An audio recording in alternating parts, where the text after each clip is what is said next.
Bakı Metropoliteni Qapalı Səhmdar Cəmiyyəti tərəfindən xətlərin ayrılması layihəsi çərçivəsində 28 may və Nizami stansiyaları arasında qatarların hərəkətinin müvəqqəti dayandırılması ilə əlaqədar AYNA tərəfindən dəstəkləyici tədbir kimi təşkil olunan ekspres marşrutların dayanacaqları müəyyən edilib.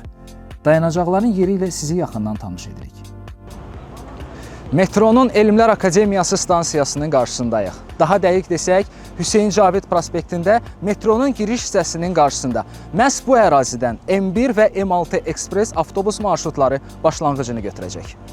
M1 Elmlər Akademiyası və 28 may metro stansiyalarını əlaqələndirən ekspres marşrut xətti başlanğıcını məhz bu ərazidən götürəcək. Hüseyn Cavid parkının yanından keçərək Nəriman Nərimanov heykəli istiqamətində hərəkətini davam etdirəcək. Bura isə 28 may nəqliyyat mübadilə mərkəzidir. Elmlər Akademiyası metro stansiyasından çıxan M1 ekspres avtobusu son dayanacaq olaraq metronun 28 may stansiyasının qarşısında burada saxlayacaq. Əks istiqamətə də buradan hərəkət edəcək. Onu da xüsusi qeyd edək ki, bu dayanacaqda həmçinin inşaatçılar və 20 yanvar metro stansiyalarından gələn M2 və M3 ekspres avtobuslar da saxlayacaq. Sərnişinlərin mindirib düşürülməsi bu məntəqədə həyata keçiriləcək. Metronun Elmlər Akademiyası stansiyasının qarşısından başlanğıcını götürən digər marşrut xətti isə M6-dır. Elmlər Akademiyası və Gənclik metro stansiyalarını əlaqələndirən marşrut xətti üzrə avtobuslar Hüseyn Cavid parkının yanından keçərək Dövlət Statistika Komitəsi istiqamətində hərəkətini davam etdirəcək. M6 nömrəli ekspres avtobusun son dayanacağı Gənclik Nəqliyyat Mübadilə Mərkəzidir. Mərkəzin bu dayanacağında sərnişinlər ekspres avtobuslara minib düşə bilərlər. Yeri gəlmişkən 20 yanvardan çıxan M5 nömrəli ekspres avtobus da burada dayanacaq. Sərnişinlərin gedişlərini asanlaşdırmaq və rahatlığını təmin etmək üçün növbəti ekspres marşrut xətti M2-dir. İnşaatçılar, Nizami və 28 may metro stansiyalarını əlaqələndirən bu marşrut xətti üzrə avtobuslar Abbas Mirzə Şərifzadə küçəsi İnşaatçılar metro stansiyasının qarşısından başlanğıcını götürəcək. Bu avtobuslar Nəsrəddin Tusi klinikası istiqamətində hərəkət edəcək.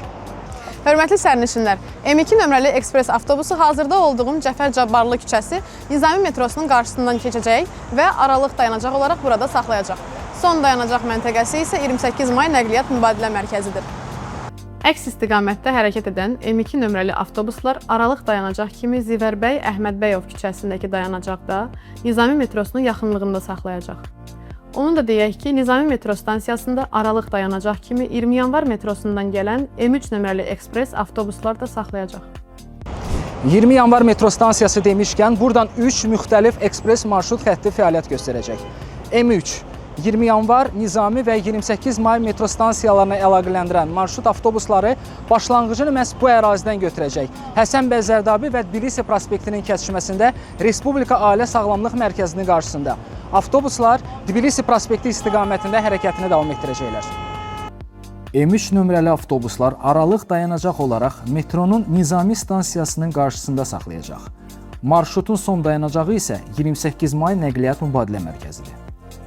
20 yanvar metro stansiyasının digər çıxışındayıq. Daha dəqiq desək, Rövşən Cəfərov küçəsində Velotrek adlanan ərazinin qarşısında. Məhz bu ərazidən 2 ekspres marşrut xətti fəaliyyət göstərəcək. M4 və M5. M4 metronun 20 yanvar stansiyasını Koroğlu metro stansiyası ilə, M5 isə 20 yanvar metro stansiyasını Gənclik metro stansiyası ilə əlaqələndirəcək. M4 və M5 nömrəli avtobuslar 3-cü mikrorayon dairəsi istiqamətində hərəkət edəcək. Son təyinat məntəqələri isə müvafiq olaraq metronun Koroğlu və Gənclik stansiyalarıdır. 20 yanvar metro stansiyasından çıxan M4 nömrəli avtobuslar burada. Koroğlu metrosunun şimal çıxışında Alov parkının qarşısında cip tipli dayanacaqda saxlayacaq. Sərnişinlərin minib düşməsi burada həyata keçiriləcək. Xatırladaq ki, M5 nömrəli avtobusların son dayanacağı isə Gənclik Nəqliyyat Mübadilə Mərkəzidir. Layihənin icra müddətində metronun 28 may, Elmlər Akademiyası, İnşaatçılar və 20 yanvar stansiyalarının qarşısında nəqliyyat könüllüləri fəaliyyət göstərəcək və sərnişinlərimizə dəstək olacaqlar. Sərnişinlərimizə uğurlu yol arzu edirik.